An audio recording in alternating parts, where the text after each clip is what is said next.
Hello, Internet. The Morgan You Know podcast network presents Balls and Brew.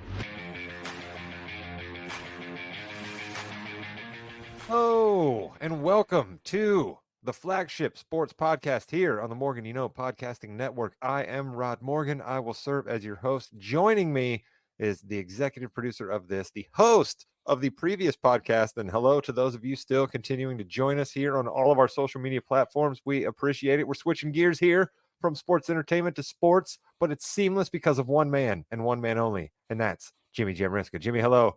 It's as seamless as it can be, just like the Bears and Colts NFL free agency. Seamless, everything to the book. We're good to go. Absolutely. We will get to a couple of free agent takes before we run the fast break, but joining us as well, back home here in the Hoosier State, formerly of North Carolina, Pittsburgh, Atlanta, Czechoslovakia, and even Papua New Guinea, it's our guy, Chris King. Chris, hello. You forgot Germany in that there list. That was a pretty important spot in my life. That's true. I was trying to leave a few places out, Chris, but you're right. Well, we should have thrown Germany in there because nobody has ever hammered that many pretzels before. And nobody ever will.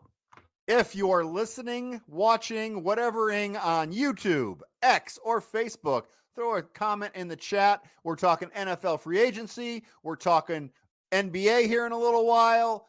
Any questions you have, any comments you have, throw them in there and we'll talk about it. Thank you so much for joining us. Tell your friends, make sure you follow along, subscribe, like, whatever way you're checking out the show here. It helps us out. We do appreciate it. I want to talk about how NFL free agency is a lot of flash, bang, but then when you look behind the curtain, it's just an old guy who got stuck in a hot air balloon one time and turned himself into the Wizard of Oz, right? So you hear all these things. Oh my goodness, Baker Mayfield got 3 years, $115 million. And then you look and you're like, no, it's not actually close to that at all. 1 year, It's more 27. yeah, more like 2 years, 50, maybe, right? Yeah. Kirk Cousins, you look at his deal. Running backs, right? Running backs are flying off the board at the beginning of free agency. And you're like, oh, look, hey, everybody's puffing their chests out. People need running backs. But then you look at how much money the running backs are being paid. And all 9 running backs that signed in the first day of free agency equaled what Kirk Cousins got in one contract from the Falcons. So we still have a big problem with the running backs. But that being said, I will lead with what I thought was the most important signing, and that was Derrick Henry to the Baltimore Ravens. It's absolutely perfect. It's a great meeting of a free agent and a team, and it's a team that's not looking for Derrick Henry to overhaul their entire running game and take them to the promised land. They're just looking for Derrick Henry to add to what they already do. Chris, I mean, come on, as an AFC guy, you got to love that move for the Ravens. Yeah, I mean, you're not looking for Derrick Henry to get you 250 plus carries a year anymore, all right? You're looking to get 180 or so, and a lot of those are going to be in the red zone, Rod, where you want to get that 5 yards, a cloud of dust, move the chains, or get in the end zone, and that's exactly what he's going to do. Well, how about we're on to you here, Chris. Who do you think was the biggest signing that you thought was really moving the needle? I mean, I am still a little bit shocked that Minnesota didn't make a move to keep Kirk Cousins. So I think Atlanta getting Kirk Cousins really opens that door. If they start actually using the weapons they have, now they have a competent quarterback who's experienced and is a veteran to really open up that offense. Jimmy Jam, I got a feeling you might lean Homer on us a little bit here, but I'll lean Homer before I throw it back to you because I don't think you're going to pick this because it's not a signing unless you were going to pick this guy, this new team that he signed with. But Gardner leaving the Colts, I shed a tear. I shed a tear for my guy. But I will say this: it was a glorious, glorious year in the sun, and I believe it was the great Dr. Seuss who said, "Don't cry because it's over, or don't be sad because it's over. Be happy because it happened." I screwed that quote up, but the great Dr. Seuss said it. And you know why he's the great Dr. Seuss? Because he wrote it better than I just said it there. All right. But Gardner, you'll be missed. Hope you have fun out there in Vegas, and your $15 million is probably a very, very good thing. So good for you. Jimmy Jam. I want to talk about Russell Wilson and the Steelers. I really want to talk about this one. I know Let's it's a get into Tomlin it. rah-rah spot. They got him for nothing, which is fine. But where, and this has been said a lot, but the Russell Wilson makeup and the city of Pittsburgh makeup are completely different. Are we going to get the Russell Wilson that was told he was too short coming out of college? He was a 5th round draft pick. No one believed him. Are we going to get that Russell Wilson, or are we going to get the Russell Wilson that's driving in on a huge like monster truck to Denver? I'm intrigued by what's going to happen in Pittsburgh, especially since they just traded one of their receivers too. Jimmy, do you believe that Russell Wilson now is closer to the guy that we have had to ask the questions about the last 4 or 5 years, or the guy that he was just coming out of college? Which one do you think Russell Wilson's closer to now at this Oh, point? he's the same person he's been for the past 4 or 5 years. I think he really is. And I'm baffled by why you do. I mean, I know why you do it, because it's free. It's $1 million or whatever it was. But that's really, that quarterback room is odd now, isn't it? You've got Pickett, who, hey, I'm still here. Haven't really given him Mason Rudolph. How about Mason Rudolph? Mason Rudolph has been 5 there years. for. Yeah, it's such a weird dynamic in that quarterback room now. But I mean, they have 3 starting quarterbacks on their roster, and a lot of people don't have one right now. Goodbye to the biscuit, though, right? Goodbye to the biscuit because of this move. So back in Buffalo, where he belongs, backing up Josh Allen, so he'll get a lot of reps in as this. He's a big fan of wings. I'm pretty sure. I think I read that in Mitch Trubisky's bio one time that he really eats buffalo wings at a rapid rate. So that's a good town for him to be in. So sure. No, Jimmy, you're right. I mean, I think if Russell Wilson has any semblance of fire left in his belly, right, he will absolutely want to stick it to the Broncos, because believe it or not, as anti Russell Wilson as most people are, he sort of got public sentiment on his side with the way that the Broncos handled everything. I believe even us on this podcast sort of intimated that the Broncos were kind of doing him dirty at the end of the year last year. So if Russ has any fire left in his belly, he's going to be trying to stick it to the Broncos one last time. So if you're Pittsburgh, like you said, Jimmy, it's just so cheap that, like, if you say to yourself, okay, I only got to pay like veteran minimum, and I'm getting this guy who was almost an MVP and won a Super Bowl, and it's not, I got to pay a little extra for Gardner Minshew, or I'm getting who's the Sam Darnold, who else was out there, so I mean, like Marcus Mariota somehow got brought back. I mean, sure, we were scraping, so I get it, but you're right. I think he's probably going to fail spectacularly, because Russ does everything spectacularly. But I'm interested to hear what a man who resided in Pittsburgh for a while thinks. So here's what I'm going to say. All right. If you're a Russell Wilson fan, the only place where he could go to get back that edge like he had coming out of college is a place like Pittsburgh. Pittsburgh has a culture. You know how I am, Rod. All right. There is a real culture in Pittsburgh that has been there since the 60s. Okay. And it is still prevalent today. And everybody on that roster and in that organization knows that from the top down. They turned a schlub, and I'm calling him a schlub, Ben Roethlisberger, into a Hall of Famer. All right. If an organization can do something like that, they can get the best they can out of Russ. And this makes me nervous. All right. I like the Ravens and I like the Bengals out of that division. Those are teams that I'm fans of. And now I have the Steelers again to deal with. All right. They had a winning record these last few years when they shouldn't have, but they still won. And now they get a better quarterback when that's been their weakest spot.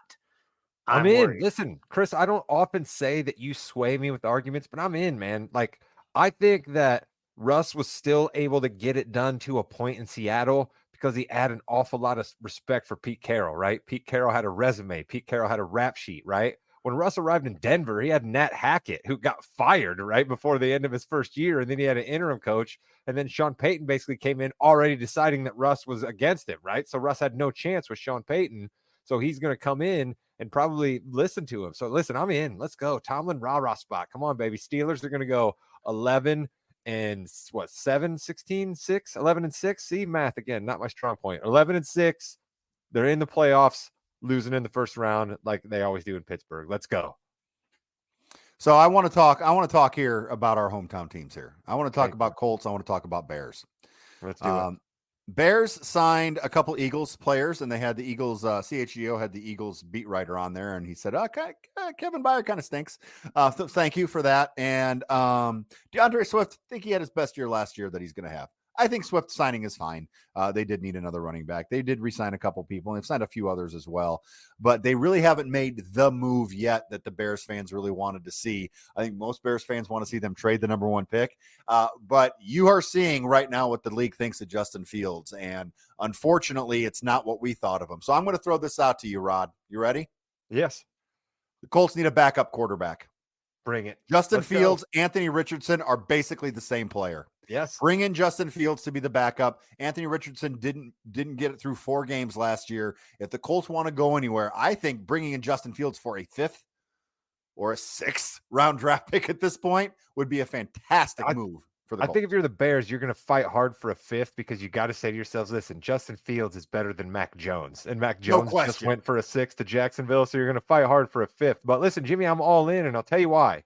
A football guy that I've grown to respect recently because he's a young football writer, but he's come to the ringer. His name's Ben Solak, right? Yeah. And he talks about where Justin Fields is at right now. He cannot go to a bad team with a murky quarterback situation and try to win because it's not going to be good for his career. What he needs to do is what Trubisky did. Now, hold with me for a second. It didn't work out for Trubisky in the end, but he went to Buffalo, right? Everybody in Buffalo was like, oh, you guys wouldn't believe what we're seeing out of Mitch in practice. He's learning stuff from Josh Allen, and Pittsburgh bought it, right? Hook, line, and sinker. Gave Mitch decent starter type money, brought him over, and it didn't work out, right? You need to go to a place where a guy's good with the quarterback. And guess who that is? Shane Steichen. So, Jimmy, I love your thought here. Let's go.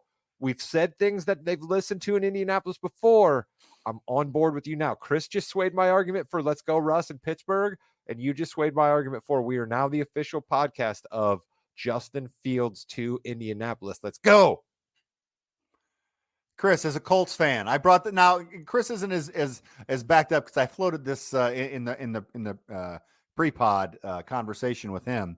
But the Colts have re-signed or extended basically everyone on their roster right now. The only free agent they've signed is Raekwon Davis from the depleted Miami Dolphins. What do you think about Justin Fields to the Colts, and are you okay with what they've done so far? I'm going to start with what they've done so far.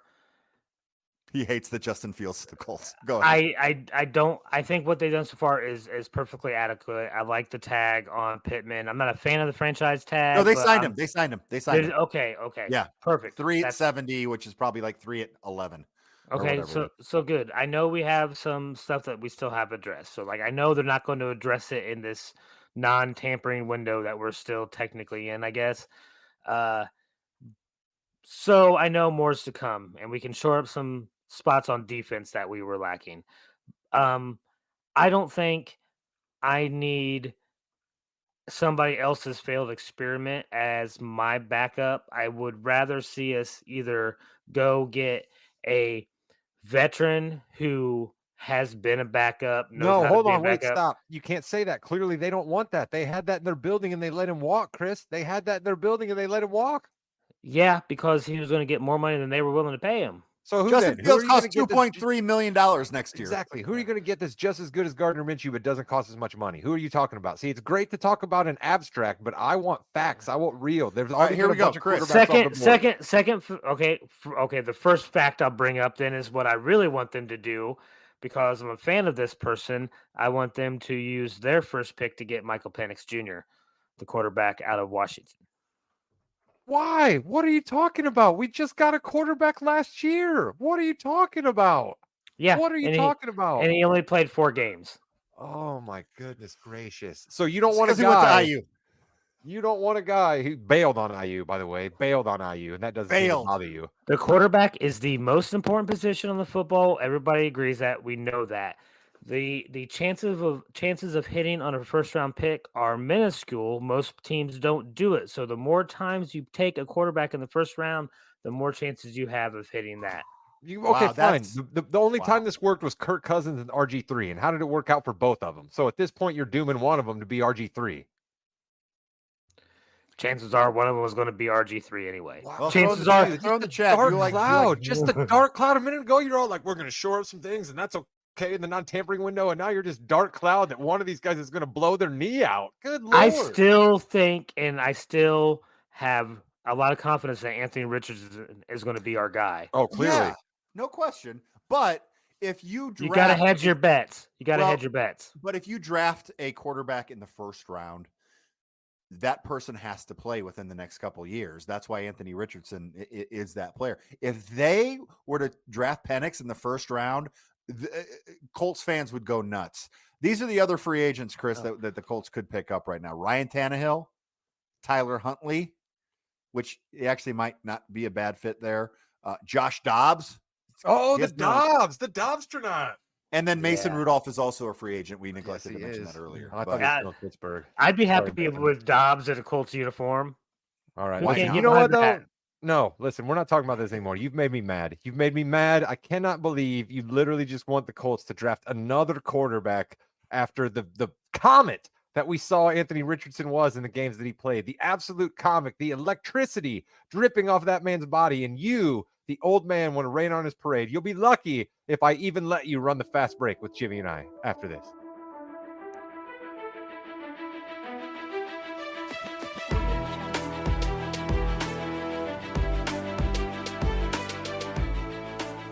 I'm Jimmy, Rod, and Chris are here. This is our Trifecta Tuesday. I just coined a phrase. Look at that. It's NBA Fast Break. Let's talk about our Wins League. Let's not talk about our Wins League. It makes me feel so good when I put my wins from last week up against this week's wins, and I'm still beating. Well, I'm actually tied with one, and I was losing to the other one. But Rod, 299 wins. You're knocking on 300 there. How's it feel to be almost at 300 wins, bud?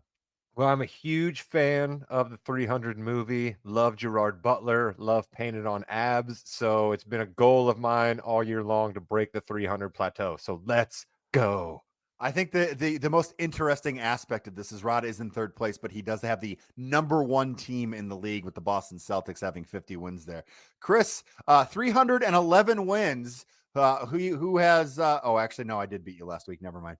I had 315 last week. Chris with 311 wins there. Hey, your Washington Wizards are up to 11 wins. What killed you is that Grizzlies with the fourth pick. I mean, who could have thought? Ja Morant missing 21 games and then playing 3 and then missing the rest. That really killed you there, unfortunately. And yes, I'm being cocky. Go ahead. I know, but it was looking good for those 3 games.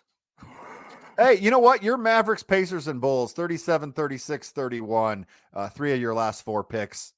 You can't get any better than that except for Rod's Minnesota Timberwolves in round 7 with 44 wins. I have 357 wins on the season. Denver, Cleveland, Golden State, Oklahoma City, the Clippers, my Pelicans. Let's talk about some Pelicans heat here. I'm very excited about my Pelicans. Zion Williamson is still not playing as good as he could be, but the Pelicans are hot. Are they hot as Rod, though? That's the question. We have to do something about this situation. The momentum is dying. I don't understand no more distractions. But I do believe we should all follow one path in life. Hubris and ego and pride. Sorry, all that was a complete lie. There's zero chance. There's zero chance the Pelicans are as hot as me. Zero chance. All right. And I want to light up one Kevin O'Connor. I want to light up one Ryan Russillo. I even want to light up one Bill Simmons. All right. I am just as mad as any other Celtics fan out there that they did not beat the Denver Nuggets last Thursday. Okay. But saying the gap between these two teams is insurmountable, putting the NBA championship in the Denver Nuggets' hands right now and saying the Celtics would be lucky to have it go 5 games is ridiculous. We are talking about a team that has been in the Eastern Conference Finals 5 straight years, okay? They lost in the NBA Finals a couple years ago, just about made it back last year, improved their team, and they have fought tooth and nail with this Denver team twice, okay? I refuse to believe that the Celtics have zero chance of beating the Nuggets, that we should just cash it in. The playoffs are over. Anoint the Denver Nuggets as back-to-back champions. I refuse to believe that. Now, am I smart enough to see that Jokic is an absolute killer in crunch time and that the Celtics are not great there? Yes, I am. But am I open to the possibility that the Celtics could bury 27 threes and have the Nuggets by 15 with 3.5 minutes once or twice in that series and make a game of it and maybe even possibly come out on top by the luck of God at the end of a game? Yes, I do. So anybody that says the Celtics are dead and buried, you're part of Rod Dem Nation this week. Let's go green. Chris is part of Rod Dem Nation this week and would like to retort. It's not really a retort, but I do have to remind Rod about something that he specifically asked me last week when Boston kind of crapped down their leg and lost in the fourth quarter. You remember that, Rod? Yes, Chris, I painstakingly remember every time the Celtics crap down their leg in the fourth quarter. Thank you for bringing up that trauma again here on the podcast.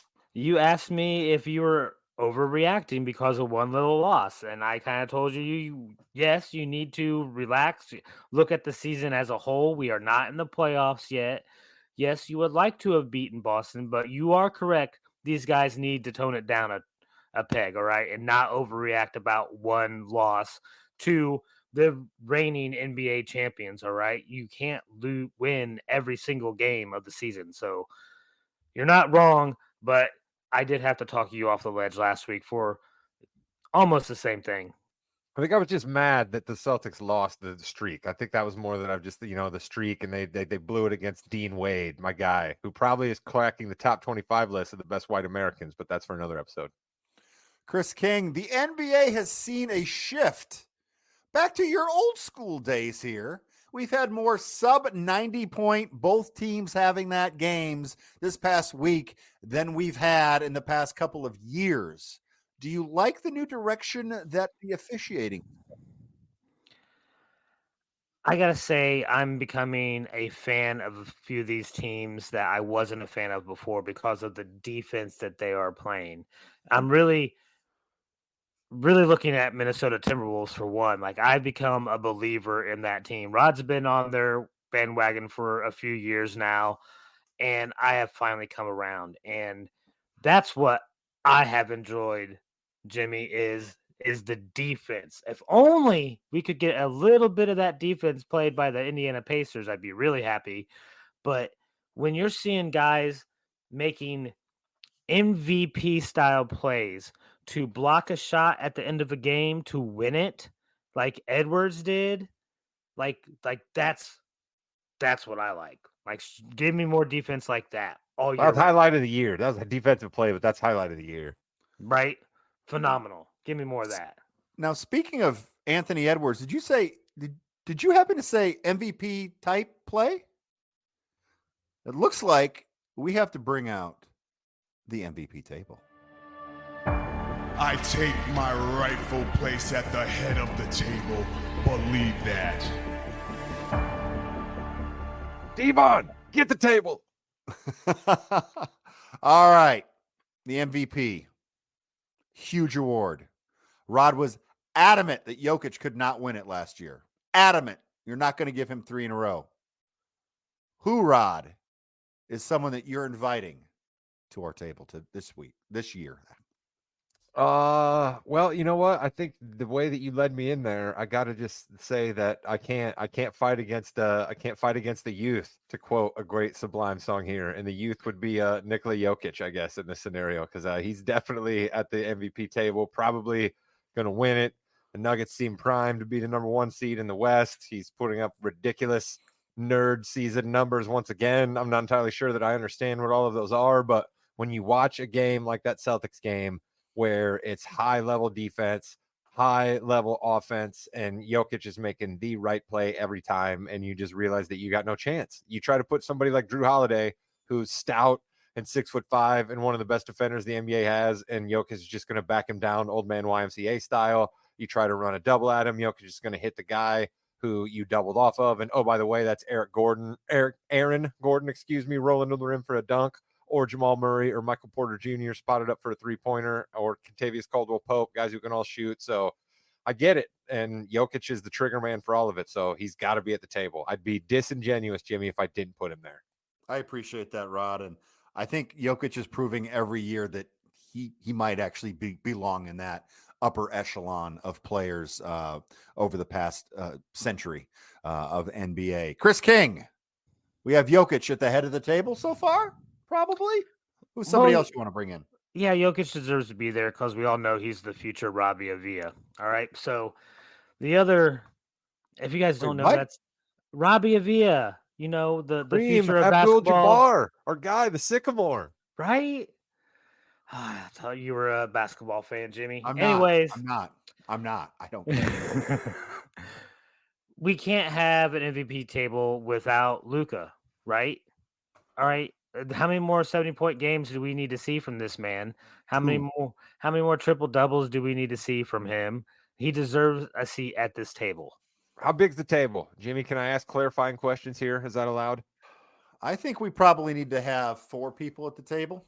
That would be my thought too. We're gonna have a small table. Chris, I'm not so sure. As much as I love Luca and he carries my fantasy team, and you cannot deny his individual brilliance, I just don't know if I'm ready to put him at the small table because of the Dallas Mavericks team's overall malaise and his overall malaise at the defensive end. Give me your vote for Luca here.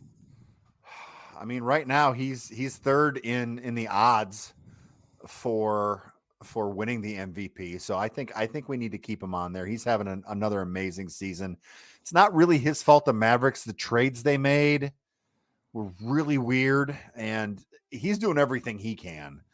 So I think he needs to be brought up to the table. Listen, after we get 4, if That's you good. really I'm want to voted down. there, I'm fine. voted down. I'm voted down 2-1. I'm voted down. That's all right. We believe in democracy here on the Balls and Brew podcast, the Fast Break, the Morgan Podcasting Network, all of the above.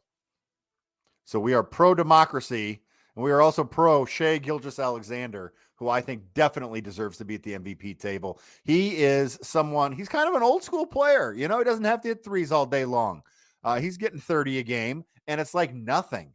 It really is he's done such a great job this year, and they're translating into wins finally. So I think the Thunder have done everything correctly. I think Shea is definitely at the table. Yep. And can I introduce you guys to a former 2-time MVP as well, who is actually putting up better stats this year than a lot of other years in his career? Can I direct you up to Milwaukee, a number 34, one Greek freak, Giannis Antetokounmpo, a team who's probably going to be the number 2 seed in the East after we were all a little bit worried about their overall team performance, a team whose defense is shooting up the charts, and Giannis is a big-time performer behind that. I continue to be amazed when I catch Milwaukee basketball because you know that Giannis goes all out, but until you actually watch a game and just see what that entails, Giannis going all out means that guy's got to be at the table for me. That's got to be the 4th seat in my opinion. Chris, I think we're taking Giannis a little for granted as NBA fans. He's amazing. Yeah, he is. And it's the same thing that people are doing with Jokic. Yes, like we know he's great. We know blah blah blah. But that's why they deserve seats at this table because they are that great where they make greatness look ordinary and so we start to dismiss it, because they do it all the time. I think this is a But good 4 people for this table. I think if Embiid did not get hurt, he would probably be at this table oh yeah, of instead course. of Luca. Luca is my 4th guy on this table. I agree with everybody else, especially SGA. All right, because you guys want to talk about a guy that can do and play both ways. It's a guy that gets over 3 stocks a game. You know how I like that. And that's a guy like SGA, who's also probably the most efficient scorer of this group as well. Maybe second most efficient because Jokic is really, really efficient with the basketball. Well, and Jokic shoots more 3-pointers basically than Shea and makes more 3-pointers than Yes. Shea, which is actually amazing, It's right? really That's funny. another reason why Shea's like percentages are so high because he's a mid-range assassin. And somebody I think that gets forgot about here, Jimmy, if we're talking about the kids table a little bit, right? Obviously, Jason Tatum deserves a few votes because Boston's really, really good and he's the trigger man for that team in a lot of ways. But another mid-range assassin who is a guy we used to give some guff for not playing, and he's basically played this whole entire year and been pretty darn good, and that's Kawhi Leonard, right? Yeah. Certainly he's not going to be a guy sitting in the top 4, but he's a guy that needs to be thought of because he's put together a solid year for the Clippers. And all we've wanted Kawhi Leonard to do is play basketball. So And another guy in Brooklyn is taking over the mantle of getting paid NBA salary to not actually play. But we're not going to talk about him right now because we're talking about it's MVPs. terrific. And I think finally for the table before we go on to the next segment, someone just, he's sitting in the back there just waiting. Anthony Edwards over the next couple of months. Now that Towns is out, let's see what happens. I don't think this year he may not even get to the table this year, but there's going to be a seat for him. We don't need Ant. Listen, we all love you, and you're gonna have more opportunities. But 35 shots, my guy, is probably a few shots too many. Now I know that was versus the Pacers, but still, like I don't know that you need to be jacking up 35 in a game, Ant. You got a few teammates still, bud. Yeah, but keep making plays like he did against Indiana, and more people will be talking about him for the MVP.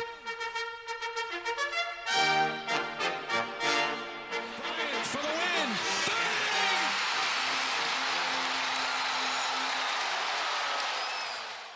Well, okay, the Kings, Boston, right? Yeah, I know they lost to Denver, but you don't keep. I mean, you're Not still what you did lately with the Kings hardwood hierarchy. listen. They've won 2 games since they lost to Denver. All right, they're still 8-2 over their Even last 10. Phoenix Suns, who everybody wants to ride all over recently. Yeah, and so you're still the Kings, all right? Until somebody goes on some weird win streak or you go on a losing streak, because we know that can happen, they're the Kings, all right? Then we get to the Queen and Prince. I'm going to tell you, these two are even in my book right now, and that is the Thunder and the Nuggets. The Nuggets are really hot. They've won 9 of their last 10, but the Thunder are staying just ahead of them. They've won 8 out of their last 10. Um, do think Denver has probably had a rougher schedule more recently than what Oklahoma City has, but they're neck and neck. So I can't differentiate between Queen and Prince this week. It's OKC and Denver. Okay, but here's the thing, right? If we talk about how the Celtics got bodied by Jokic, what in the world do we think Chet Holmgren is doing with Jokic? So you can talk about how they're even right now, but I don't think any of us think Oklahoma City has a chance to Listen, contend. here's one thing that I'm worried about. Denver's about ready to go on a road trip. They're not that great on the road. Let's see what they do on this road trip. All right. So yes, you beat Boston at home, but like let's see how you keep doing on the road. Let's get some more road games and let me see you win more road games. Like you're barely up over 500. Most of your losses are on the road. Who's the jester? Who's the jester? I'm invested in who the jester is because I got a couple of votes. Okay, so I'm going to give you 2 jesters, one from each division, all right? Because both these teams deserve it because they have fell, all right? We're going to start in the East, and that's with Miami, all right? Because you were in the top 6, and all of a sudden now you're in the play-in game behind Indiana. So you put yourself into a rough spot. Like Miami is a good team, I know, but you can't be losing this time of year like that. Mr. Culture just put heat culture in the jester spot, Jimmy. Mark this down. This is a day in podcast infamy right here. Heat culture as a jester, Chris. How dare you? They lost 3 in a row. They're in a slump. They got to turn it around. All right. So I it's told you what last you've done week. lately. It's what you've done lately. And I told you last week, Rod, that this is going to reflect teams that are slipping in the playoff race. But all right? somebody lost to the Lizards and made them the Wizards again and broke their 16-game streak. Somebody did that, and somehow they didn't make jester. Nope. Okay. The other team that I am going to give the jester to is another team that has been dreadful as of late. They were in the playoff picture out west. Now they are out of it. That's the Utah Jazz. They've gone 2-8 over the last 10. They have just been playing horrible, but they are now out of the playoff race. So, well, yeah, I mean the Jazz. Wait a minute. They have a top. If the Utah Jazz loses a game in the forest as no one is around, does anyone even hear it? What are you talking about? The Utah Jazz? I forgot they were even playing. The Utah Jazz are the jesters. No one cares. You can't be the jester if no one cares about you. The worst jester in the world, Chris, is the jester who is summoned by the king to come into the court and entertain everyone so that they laugh and are taken away from the plague and all the troubles of the people living out near the moats, right? If you come in as a jester and you got nothing for the king to laugh at, it's off with your head. The Utah Jazz are going to come in as the jester, and the King's going to say, who are these guys? Laurie Marketing? Please. John Collins, get out of here. Listen, I told you last week you were all for it. This is about teams losing their spots in the playoff race, and that's what happened. The teams that dropped the most, Miami dropped out into the play-in game. Stink and they lost to the Wizards. That's your answer. The Raptors are pretty bad. Yeah, they're not even in a playoff race, Rod. I don't care about the Raptors. No one cares about the Jazz, and you just made them the jester.